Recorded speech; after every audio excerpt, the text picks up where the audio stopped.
गुन्हे शाखा घटक 3चे सहाय्यक पोलीस निरीक्षक सर्जेराव पाटील यांना गोपनीय माहिती मिळाली होती की सुरेंद्र पाटील राहणार डोंबिवली कल्याण याच्याकडे बेकायदेशीर हत्यारे अग्निशस्त्र आहेत. त्या अनुषंगाने घटक 3चे पोलीस निरीक्षक आजिज शिंदे आणि त्यांच्या टीमने एसीपी शेखर बागडे यांच्या पर्यवेक्षणामध्ये कारवाई आयोजित केली. त्यामध्ये सुरेंद्र पाटील याच्याकडे एकूण 3 देशी बनावटीचे पिस्टल, 1 सिक्सर रिव्हॉल्वर, 7 गावठी कट्टे, 1 रिकामी मॅगझीन, 2 एअरगन आणि 405 जिवंत काडतुसे, त्याचबरोबर 167 छरे आणि लोखंडी तलवारी, सुरा, चाकू आणि इतर साहित्य, त्याचबरोबर 3,52,000च्या नकली नोटा असा एकूण मुद्देमाल जप्त करण्यात आलेला आहे.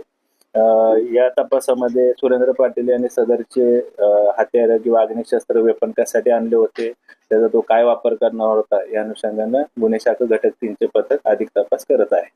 सुरेंद्र पाटील याची आजपर्यंत पोलीस कोठडी रिमांड आहे.